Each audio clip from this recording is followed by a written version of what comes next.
All right, well, good morning, everyone, and thanks for joining us.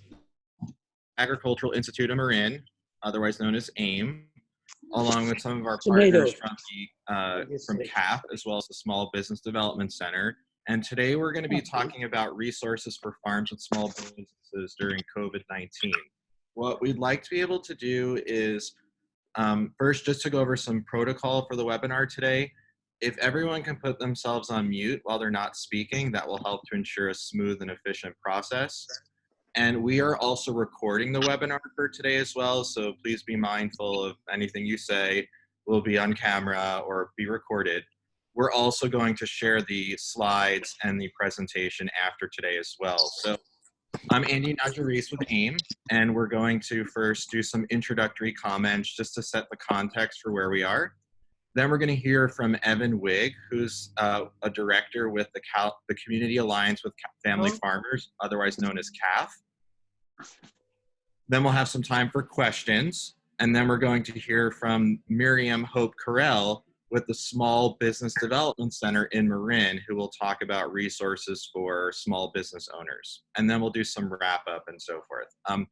We really want everyone to leave today with a better understanding of what types of resources are available to support you as a farmer or a food maker or a small business owner, as well as how you can access those resources. So Leon, if you want to go to the next slide.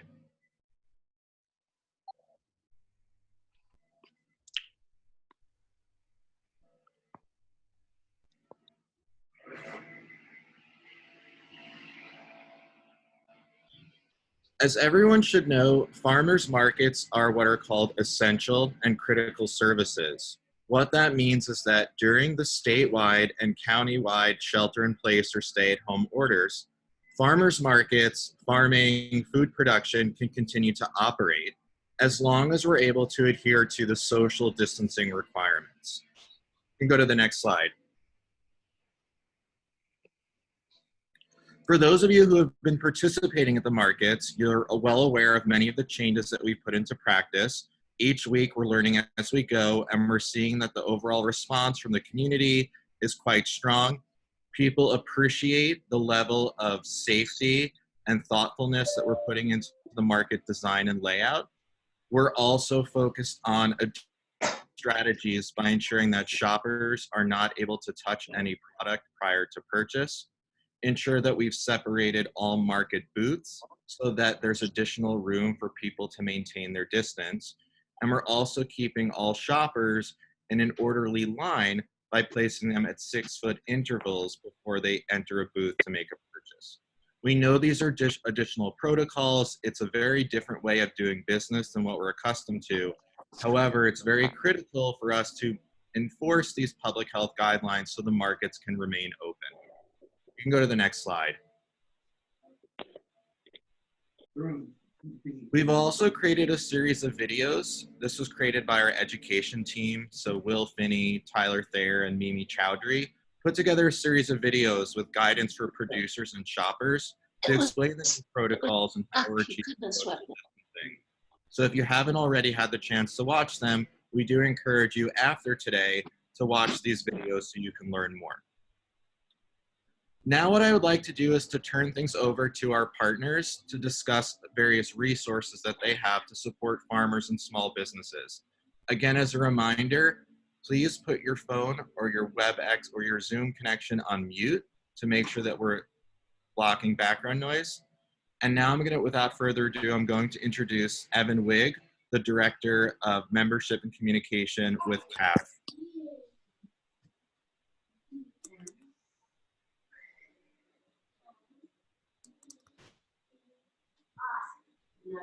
Evan, you need to unmute yourself. We can't hear you.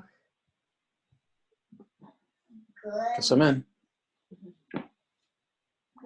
Are you muted so they don't hear you? Can they see you? You can do it so they can't see you. Can you hear me now? I don't know. Can you hear me now? Yes, we can hear you. Okay, sorry about that, guys. Good morning. My name is Wiig. I'm with CAFF, Community Alliance with Family Farmers. We're an organization that's been working to serve farmers across California for the past 4 decades.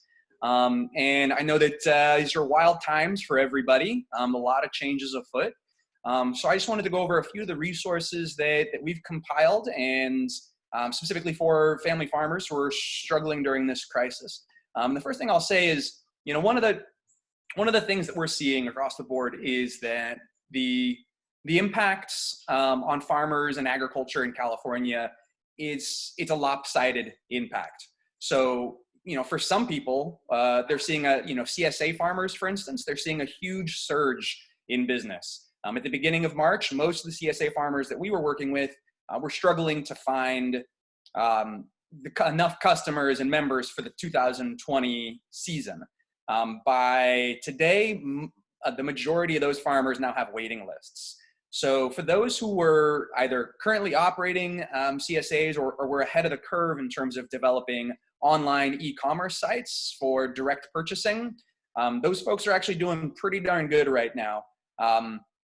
Whereas anybody obviously selling to restaurants, selling to cafeterias, or working with wholesalers who depended on those accounts, they've lost a good chunk of their business. So I'm not going to focus too much today on farmers market specific things, because I think that AIM is probably better suited to tell you more about that and what can be done. But just wanted to go over a few things in terms of financing support, and I'm sure you're going to hear about a little bit more about that. But there's a number of programs through the stimulus bill, the economic injury disaster loans that have come up. That's loans of up to $2 million. Those are obviously for bigger entities, but there's also paycheck protection program loan guarantees, and as well as smaller grants of $10,000 for emergency grant cash advances that can be actually forgiven if spent on paid leave, maintaining payroll, increased costs due to supply chain disruption, mortgage or lease payments, or repayment obligations that cannot be met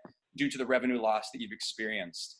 Another really great resource, if you guys aren't familiar with American Farmland Trust, they've just released a new program that offers $1,000 grants. These are grants, not loans.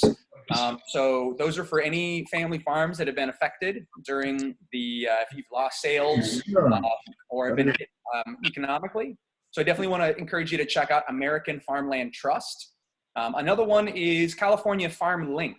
And they're another nonprofit organization here in the state that works with family farms to access land and to access capital. That's really their two main projects. And they've been working with farmers on their finances for a really long time. They understand the unique constraints, especially of small farms and beginning farmers.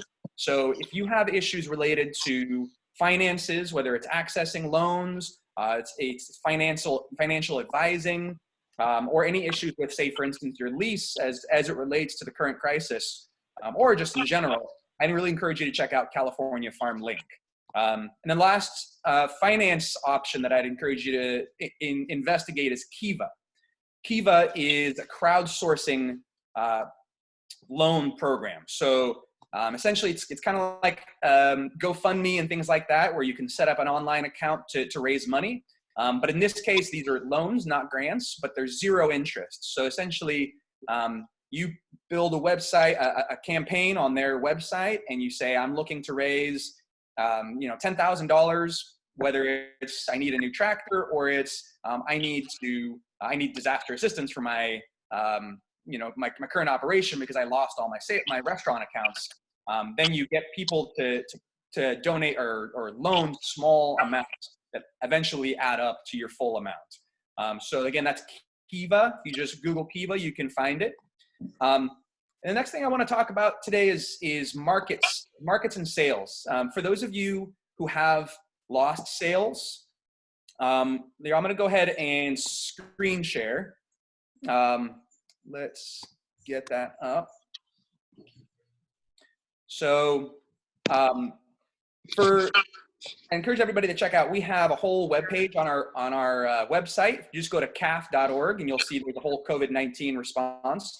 We have a number of resources compiled. Can you see that? This one is just forms. All right, cool. So You can see that there's a number of different resources on emergency loans, on adapting to the crisis, on understanding logistics for e-commerce, things like that. So there's a lot of resources on here I'd encourage you guys to check out. But for the immediate time, one of the things we've created is this page right here, matchmaking for the food system.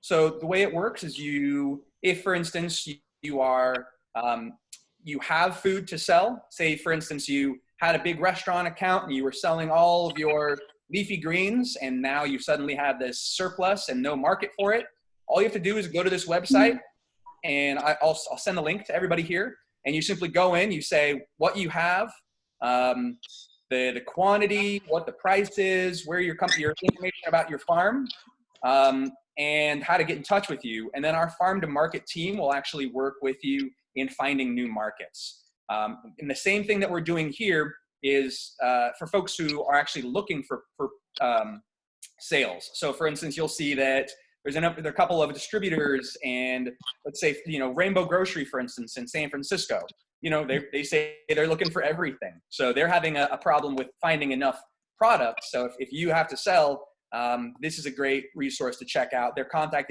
information is there, and you can just reach out directly to them. So it's just sort of like a speed dating thing of a have and need. So definitely want to check that out. I'll send the information out there, and then we have a team here at CAFF that can help assist and do some of that matchmaking along the way. So go check out that. And then the other thing is, for those of you who are looking to do e-commerce, this is one thing that we're seeing a lot of farmers do, as well as CSAs. I know it's really hard given the fact that in agriculture, you've planned your crops specifically for maybe restaurant accounts, or you've planned the year out in a very specific way. So the idea of switching over to a CSA immediately, or switching over to online sales and e-commerce, it's definitely not easy. But what we've done is we have this whole webpage here on CSA and online sales resources for farmers that's specifically designed to help you figure that out. So understanding how to run a CSA, how to set it up, marketing tips for your CSA, and even if you don't want to do necessarily a CSA, and again, that's community supported agriculture, where you have like a weekly box that you provide to your customers. You can also check out selling online. There's a number of different resources, whether you're, say for instance, a livestock producer and you want to ship meat, there's a number of resources on that. And also, this doesn't necessarily mean that you are actually packaging everything up and sending it out. In some cases, what you're doing is, in terms of e-commerce, is you're setting up an online store for people to order in advance, and then maybe you package things up and you deliver them to just people locally, or maybe even you have a pickup on your farm so people can order in advance. One thing that we're seeing over and over again is that consumers, they don't want to go out to the grocery stores. They don't want to make as many spend. Looks like I'm muted. Can you hear me now? Yeah, we can hear you. So people don't want to go to grocery stores. They don't want to peruse. They don't want to spend a lot of time looking at products. What we're seeing more and more of is people wanting to do their shopping at home, selecting their items at home, and then whether it's getting curbside pickup at the farmer's market, or it's curbside pickup at the farm or some kind of drop-off location. And you can do that with a number of tools that are already available online. And so if you go to this website here, you'll see a bunch of different software systems, and each one is totally different. Some are specifically catered to CSA models. Some are more specifically designed for meat. Some are CSA management software, all sorts of different types. Here's one that's specifically designed to help people navigate through delivery. So if you're doing a bunch of drop-off sites throughout the city, say for instance, this is a software system that helps you coordinate that and be as efficient as possible. So I really encourage you guys to check out that website there, and I'll put it. I don't know if the chat's working or not, but I'll make sure that it gets out to AIM so it can get out to everybody who's on this webinar to check out. And then besides that, the last thing I want to leave you guys with, and we can do is a little Q&A about some of those options. But the last thing I want to let you know is on that resource page on CAFF's website, there's a number of other resources that you might not have thought about. For instance, a farm continuity plan. What happens if you get sick, which is very likely? What happens if one of your key farm employees gets sick? Do you have a system in place so that you can hand it off to someone else on the team or another family member at your farm and say, here's what needs to be done?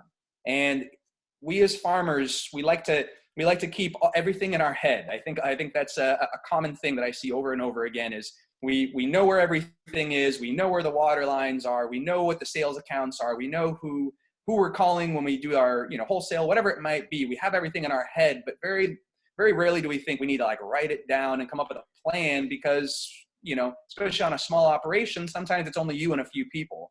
But if you do fall sick and you're unable to carry out these tasks, or someone else gets sick and they're unable to come into work, having that laid out and having a plan so you can pass on those tasks clearly and efficiently to someone else on the team could be the difference between succeeding or failing as a farm. So I really encourage you to plan ahead in that way. Also thinking about what else could change in terms of this disaster. We have a shelter-in-place order right now, but things could get stricter. We don't know. In Italy, it's much stricter. And for instance, if you're just out traveling, the law enforcement could stop you and say, "Are you an essential business? Should you be on the road right now?" And so the question is, if you have employees coming back and forth between the farm or going into the city to make drop-offs, whatever that might be, do they have clear documentation that they are working for your farm, that they are part of an essential business, to prevent any issues with law enforcement? That's something you might want to consider. I don't think we have to worry about this at this very, very moment, but if things get worse, that's something to consider. And then the last things, which again, you've probably already thought about, I would hope, but again, this is the most important thing you can possibly think about right now is employee safety and food safety. There's a lot of resources out there, both on our website. We have a whole food safety program here at CAFF, and I'm sure there's other resources out there. But just making sure that you're doing everything you can to abide by the law and the guidelines, but also just really making sure that everyone is being safe in the food that you have. People want to support local farms because they know where it's coming from, because there's a direct relationship between you and your customer, and they know that you prioritize their health and you prioritize the community's health. So just making sure that you are dotting all your I's and crossing all your T's. And so we have a number of videos, checkoff lists, all sorts of different resources for employee and food safety. So I encourage you to again, check out our website. We have a whole page just purely devoted to food safety. It's a time to be nimble and adaptive. And it might not be business as usual for quite a while. So to survive, we're gonna have to make some changes and get creative. So thanks for having me on.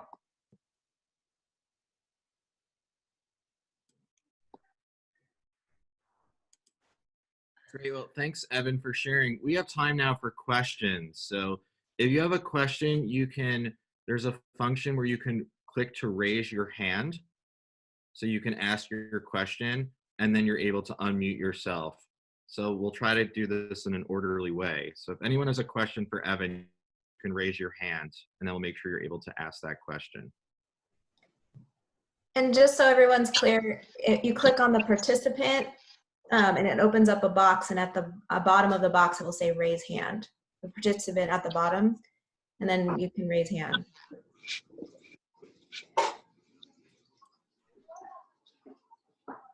So go ahead, India Gourmet. I've unmuted you. Hi, I wanted to know, is there, I understand from this briefing that there's help for farmers. For small businesses, is there a link or somewhere we can look to get more information for assistance? Are you referring to like financial assistance and some of the stimulus packages and whatnot?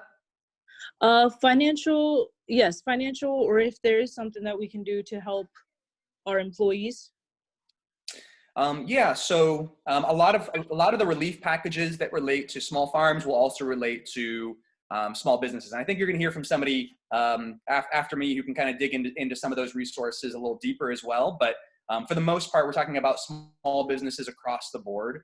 So if you are struggling to pay payroll, or if for instance you have to lay off employees, I hope that's not the case. But if you do have to lay off employees, then there are increased unemployment benefits that have been part of the stimulus packages.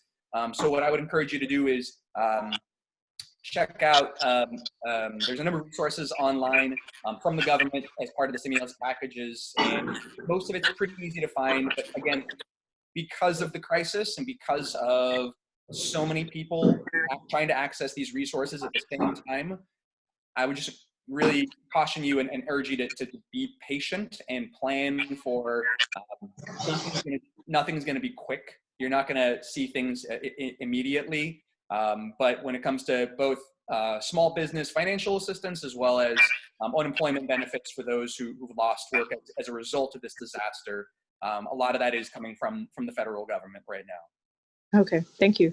And just to be clear, I'm Miriam. I'm going to be the next person talking, and I represent the Small Business Development Center. And so that will be, so all the questions for business, we could pause for that, and then maybe we can see if I answer some of your questions.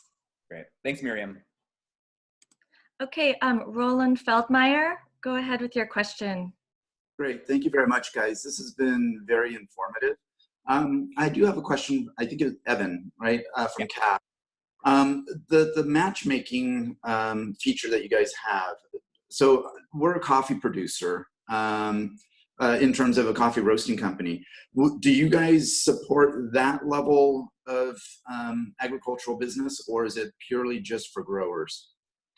You know, I mean, I think it was specifically designed for farmers, but you know, we can certainly make connections. I don't think that's necessarily a problem. And you know, one thing to also consider, especially in this sort of quickly evolving landscape of CSAs, one thing that we're seeing a lot of is because the existing CSAs are exploding in business and they're trying to really up their, whether it's e-commerce or just a traditional CSA model, they're trying to diversify their operations and provide more products. So one thing that we're doing as part of the matchmaking is to connect those existing CSAs with additional add-on options. So for instance, if we have a CSA farm that is having a whole bunch of business coming to them, then we might connect them with an egg producer to add like an egg add-on. So when people join the CSA, they can also like add on 12 eggs a week and then aggregate through that CSA. So it might be the case that, you know, maybe you add on coffee to your CSA. You know, the advantage of a grocery store or buying from some big company is that you have so many options.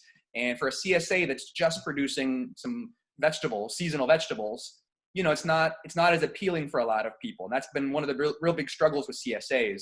But if you have farmers and food artisans working together, you can provide a little more diversity in that option, which allows better retention for your CSAs. So yeah, if you go ahead and put your contact information there, there might be a really great link that's going to benefit the CSA farm to provide more diversity in their options, as well as you to sell some of that coffee.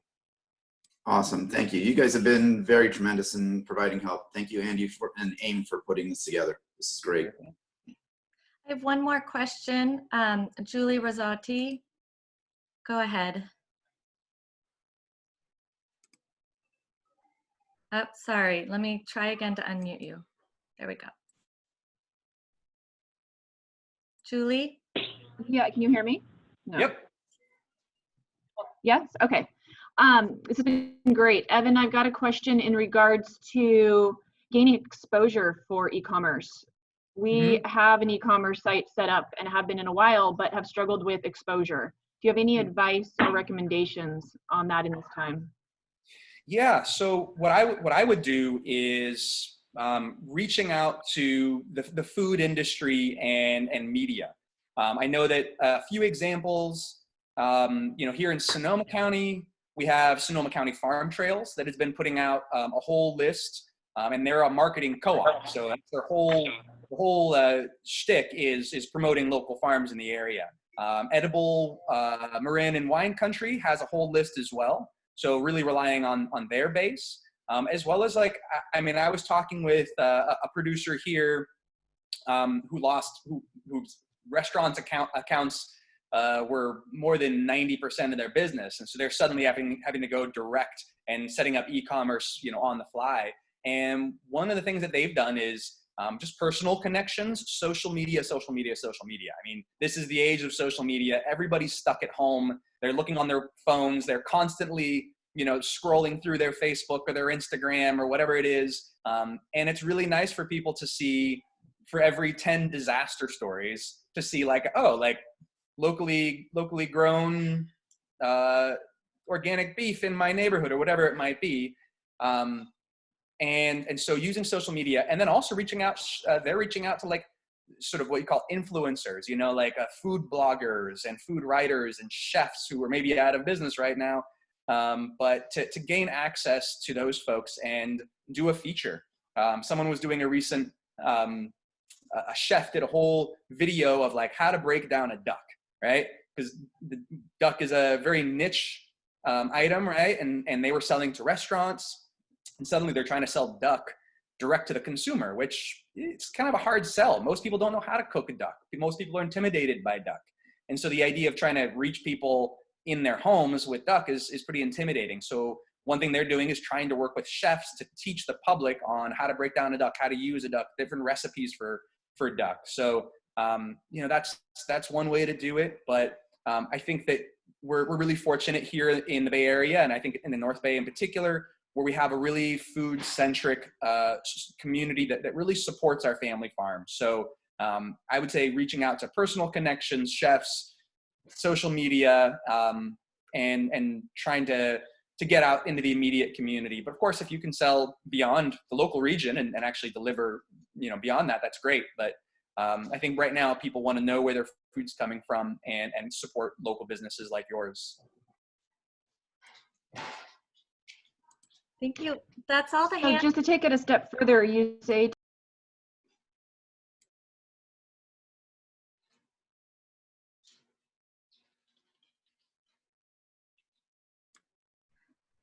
Sorry, Julie, I didn't know you had a follow-up. Go ahead. Yeah, thank you. I just wanted to take it a step further. Evan, you said that, gaining access to food bloggers and influencers. How do you do that? How do you identify them? And is there any resource available that identifies these people or these entities to get on their lists? Because what we're struggling with is that we don't have access to those people. Sure. And we also have not had luck with some of the recommendations, such as Edible Marin or anybody in Sonoma County who wants to cover us or wants to include us. And because we're not members or we don't donate money to their, to their cause, if you will. And so I'm just trying to break it down a little bit better because I think that small farmers like ourselves have sort of struggle with really gaining that access. Yeah. Well, so, one thing I can't promise this in the immediate future, but CAFF is currently working on a directory for farmers that we can then share with our connections. But, you'd be surprised about, if you getting on Instagram, for instance, which is, it seems like a silly social media thing, but getting on Instagram and finding out who are some local chefs, some local food bloggers, finding out if you find like an Instagram chef, for instance, that has 20,000 followers or something like that. It might seem intimidating, but you send them a private message and just say, "Hey, I'm a local farmer here in Marin, and we just lost whatever it is, 75% of our restaurant sales or whatever, and we're trying to convert to direct to market, and we need help gaining access to people who want to support our kind of practices. Would you mind doing a little feature on how to cook a steak from our ranch and do a little plug?" I think you'd be surprised with the response that you get. I think Great. people are wanting to help, but you know, even having this conversation with you right now is I got a lot of wheels spinning in my head right now about some better connections that we can make between farms and ranches and the food world, because as much as it seems obvious that those two worlds should be connected, you're right. It's not as seamless as you might think. So I'm going to be getting back to you in the next couple of days, because I got some ideas rolling around in my head right now. Wonderful. Thank you, Evan. Yeah. Andy, I think we're ready for you to go ahead and introduce our next speaker. Talk about the Small Business Development Center. Okay, hi everybody, I'm Miriam, and I'm with the Small Business Development Center. And I'm gonna just share, I put some slides together, so I'm gonna just share my screen, and hopefully, I can't get this, okay, sorry.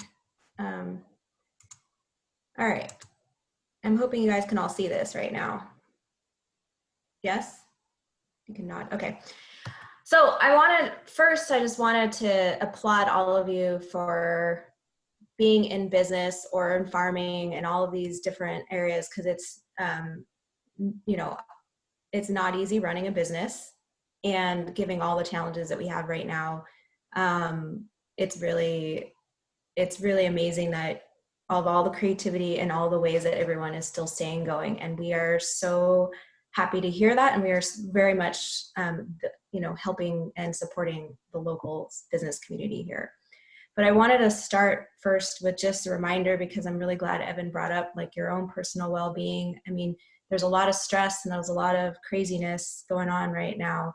And I think it's also good as a business owner and a farmer and anyone working in this area right now, to also just remember to take care of yourselves and remember to breathe. And then what I find is helping a lot of people is to come back into focus around why they created a business, what's helping them, what they love about what they do, just to keep moving through all this challenging times together. So everyone can take a breath if you want, just to remember that we are all, we're all working in this together, and it's challenging for everybody in every way. But I wanted to try to share with you today a couple of ways that we are here to support you as a local resource, and other things that we have in terms of resource guides and webinars and workshops, and all the ways that we can help you. So, so just as a brief overview, because a lot of people have not heard of the Small Business Development Center. So we are the largest support system for small businesses in the US, and we're partially funded by the SBA. So we are actually the local partner for SBA. And there are SBDCs. I'm sure that there are people on this call in all different counties, not just Marin County. So we have 17 SBDCs in our Northern California network. So if you're in San Francisco, there's a San Francisco one. If you're in Napa-Sonoma, there's a Napa-Sonoma one, Alameda, Contra Costa. So we cover from Santa Cruz to Oregon border. And we all do the same thing. We are primarily here to provide free one-on-one business advising. And then we also do training and events and other things as well. And so what I wanted to help you understand is how we can support you right now in this, and then we can always help you ongoing later on as well after all of this intensity. So on our website, there is a link. I will go to our website after and show you just where everything is, but there is a link that has a lot of really good resources. It has webinars and guides and all these different things, and we're trying to update it as much as we can. And so that would be a really good place to get information. So in terms of how we can really support you right now, we are the local partner to SBA. So we are working around the clock with small businesses, trying to help them apply for the disaster loans. we are going to be on a meeting. Unfortunately, this webinar is before the meeting I have this afternoon, but we are going to be with SBA this afternoon, going over all the guidelines for what is coming with the CARES Act and all the other things that are coming out with the program, so that we can best help you as business owners get your applications approved and get the packages and whatever it is, the grants that are out there. Unfortunately, I don't have currently all those details right now. I won't have that list until later today, and I don't want to misspeak about any, things are changing really fast in terms of what forms and what this and what that, and so I don't want to misspeak on anything, and so I won't be able to answer a lot of questions specifically about the CARES Act that's coming out. I can answer some of the things about the disaster loan because I already have that down, some of it. But that's not the only way we can assist you. I've heard a couple of you talking about employees and employer info. My team has been getting up to speed on how, and we've been helping businesses through that in terms of how to navigate that whole process, what they can apply for. We have people who can help you with that.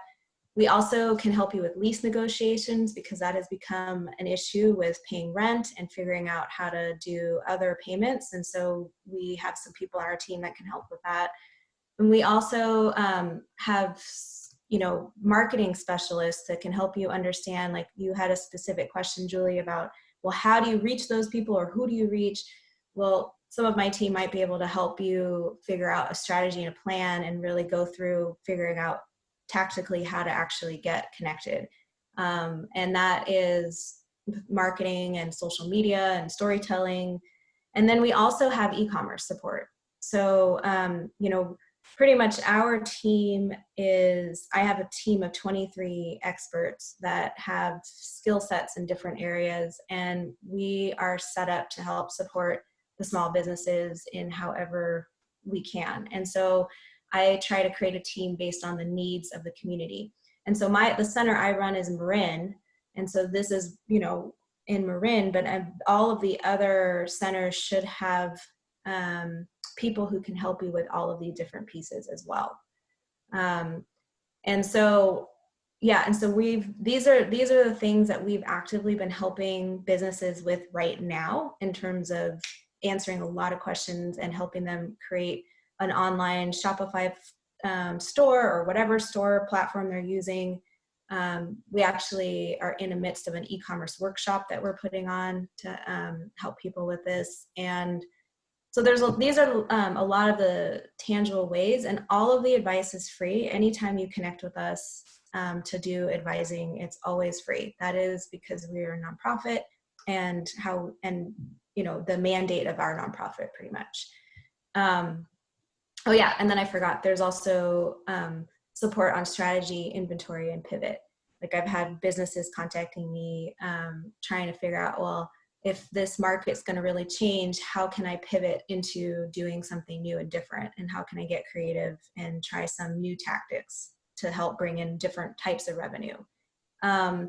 So these are all the ways that we're currently supporting, and there might be others that come up, but my team has really been nonstop working around the clock trying to support as many businesses as we can to help everybody move through all of this that is going on.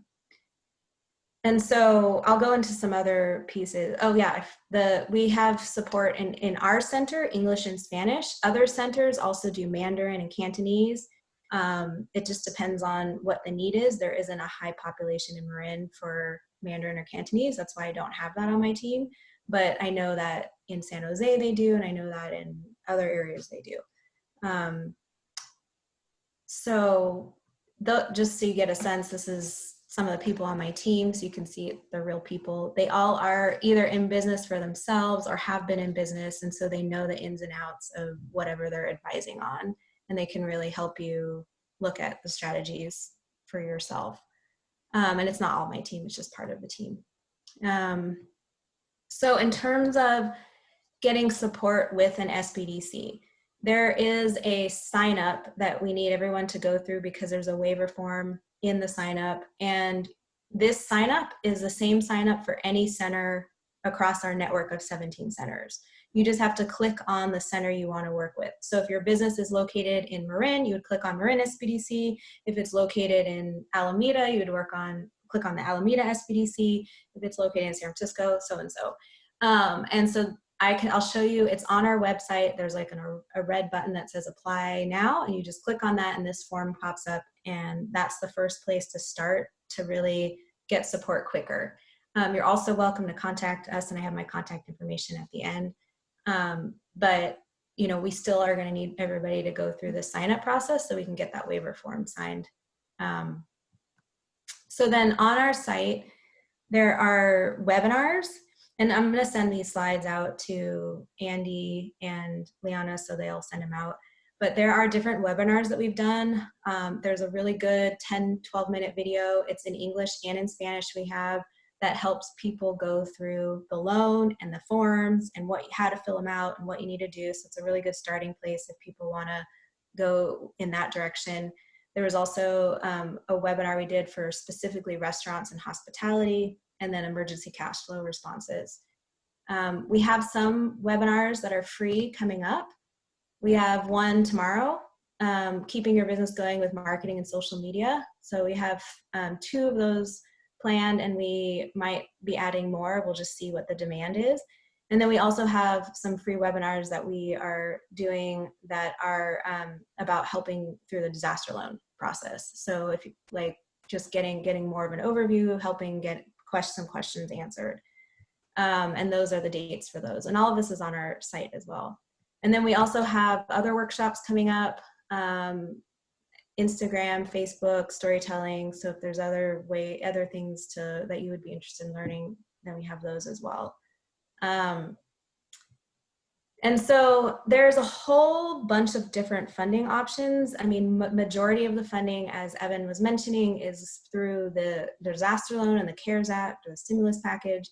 But there are other little things popping up. And I have a table that one of our partner organizations, Marin Economic Forum, started compiling.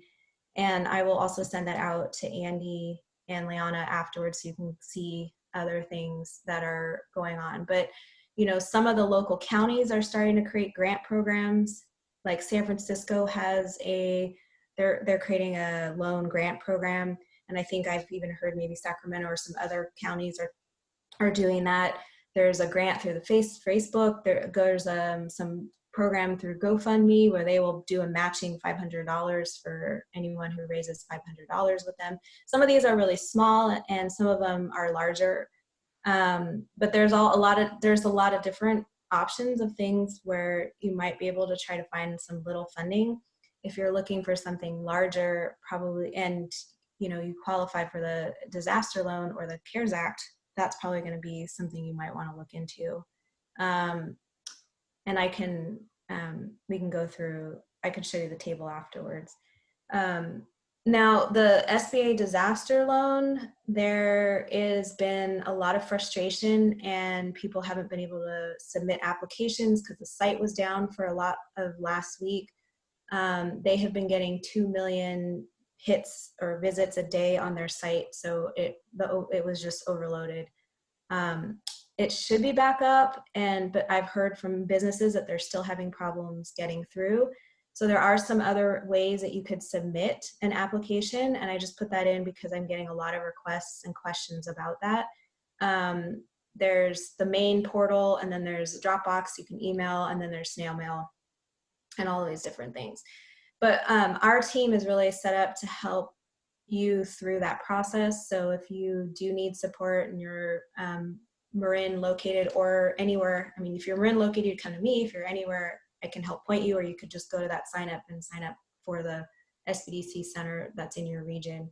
But we're here to really support you through the process. You know, our team knows what SBA is looking for, and we also have direct link to ask questions to SBA. So if there are questions that we can't answer or we're not sure how to respond, we can ask on your behalf for SBA. So there's a lot of, and and you know, it's really helpful to have somebody review it before you submit a loan application, because there are there's like nuances in how they want things filled out, and it's good to know that ahead of time so you don't get caught in the back and forth with SBA, or they don't deem your application just, you know, not something that they're going to approve. So I'm going to stop sharing this for a second, and I'll just show you our website real quick so that you can see where things are. And there's a lot more information. So if I can find it. I'm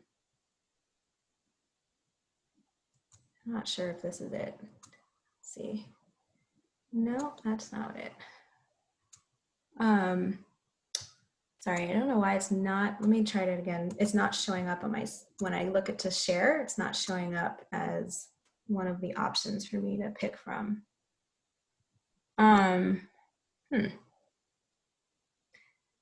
Well, that is very weird. I don't know why my computer. Oh, can you see this now?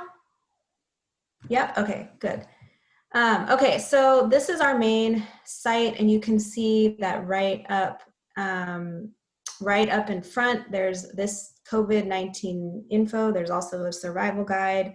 There's a lot of info. So if you go into the page, which is our main page on the COVID-19, you'll see that there are webinars. This is what I was mentioning before. You'll see that there's a guide. This is a really good, helpful guide for the loan process. There's also this survival guide that helps about employees and other information about insurance and other things like that. And then we have some Q&A questions for people. Now, if you want to sign up, you would just go to this little button that says apply now up here, and then it creates this, which is the sign up form. And so the second page would be to select your center. So you create an account and then you select your center. It only takes 2 minutes to do. And then there's just a lot of good resources. I will also send out a guide that came out just recently with our network on different ways businesses can get support through the CARES Act. And so I will send that out. So there'll be a bunch of information that will come to you afterwards, after this webinar. But I think I'll stop there and see if anyone has any questions or anything that anyone might want to share. So if you have a question, go ahead and raise your hand.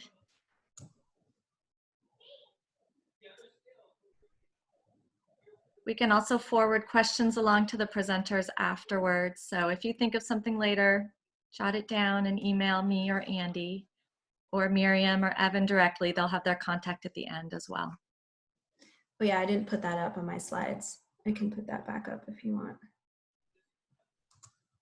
Oh, okay, we have another question from India Gourmet. Okay. Hi, thank you for your information. It's actually really helpful. I was wondering if that website that you just showed us, the SBDC, does that provide information for employee help as well?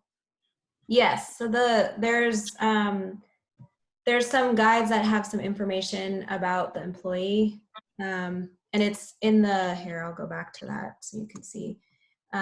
So it's in this section here where it says this survival guide PDF. That would have information about employers and other things that you can get some support around. But if you have specific questions related to your business, then it might be good to just sign up and meet with one of our team members who can help you go through the specifics for your business. Okay, thank you so much.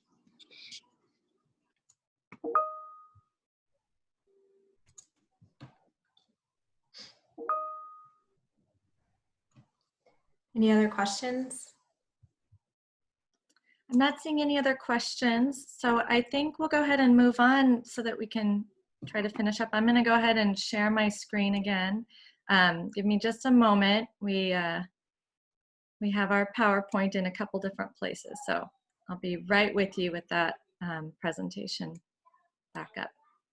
And this is Andy again. So we're going to send out a recap to all of our attendees today, including a recording of the video and the additional materials and links that were mentioned. So the resources from CAFF, the resources from the Small Business Development Center. We'll also provide a link to the speed dating service, I guess, for connecting producers with buyers. So we're also in the process right now of looking at some additional options. So one thing you'll see, for Ames market participants, we did put together a market participant interest form. This form requests information if you'd like to be part of Ames' new curbside pickup box. We also want to know if you have additional online sales or other ways that you provide delivery or other type of services where people could access your products. So if you haven't already completed that form, please make sure you do that, because we're going to publish a list of all of our farmers, food makers, and artisans to identify all the different ways that people can buy products across the 38 counties that our farmers and producers hail from. So please make sure you fill that out. We're planning to start the curbside pickup box service within the next week. So as we've mentioned before, we're going to begin with produce at our Thursday daytime market, as well as our Grand Lake Oakland market on Saturday. We're looking into the service in one of our San Francisco markets. Originally we were doing Stonestown, but now we've been thinking maybe about Clement Street, but we're going to have an option in San Francisco as well. So initially the box is going to focus on produce. Then we're going to expand it to a bread and cheese option as well. And then we're going to think long-term about having a protein option too. So we're working on that. But please fill out the form so you can indicate your interest. We want to make sure we can publish your online store, your other delivery options as part of our guide. Another thing that we'll be doing as well, so Evan did mention Kiva as a program. So AIM is what's called a trustee of the Kiva Zip loan program. So AIM is able to endorse a number of different producers to receive Kiva Zip loans. So we will be setting up that platform soon, and we'll be talking more about the rules and requirements associated with it. So we will be able to do that. We've also started a process of identifying. Can I just say something about Kiva? Yeah. Yeah, sure.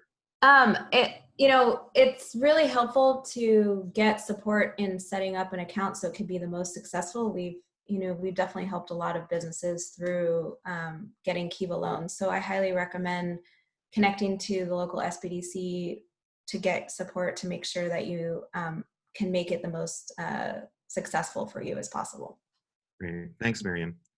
Then also as part of After Today, so we're going to continue sending out resources to support our farmers, producers, artisans, and small business owners. So AIM did receive a grant from the USDA. It's called the Farmers Market Promotion Program grant. And with this grant, we're developing a series of training workshops as well as one-on-one technical assistance. So we're just beginning this process right now. Oh, so here you can see. So this is a link to the market participant survey. So we want to make sure if you haven't completed it, please take a moment to fill out the survey to express interest in being part of our new curbside pickup box, as well as listing other ways that you sell your products so we can put it into our directory.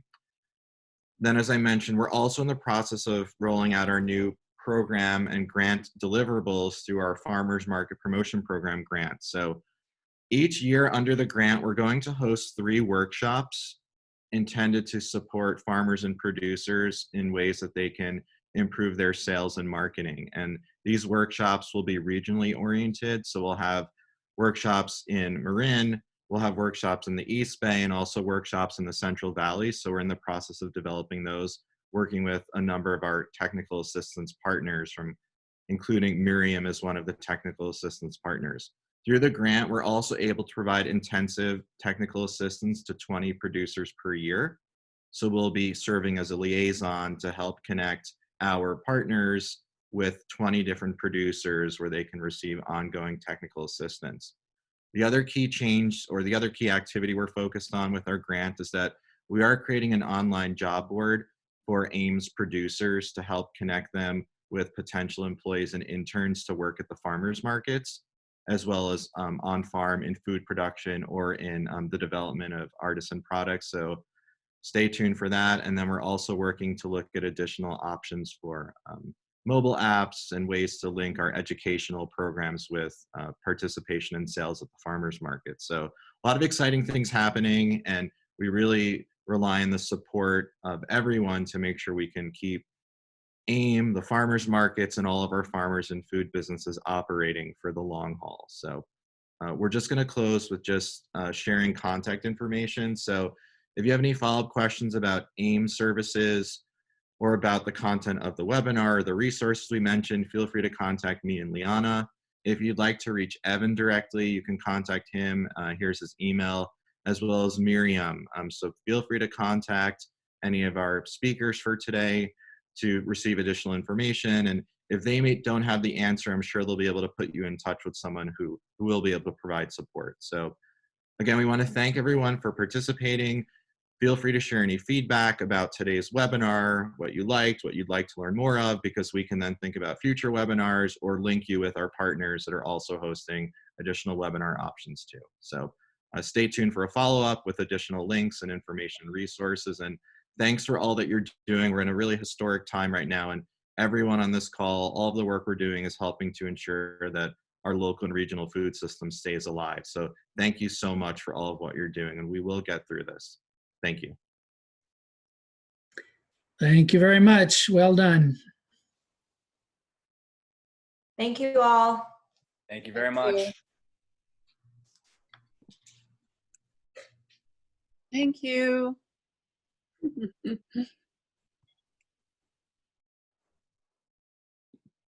Thank you. Thank you, everybody. That was fantastic.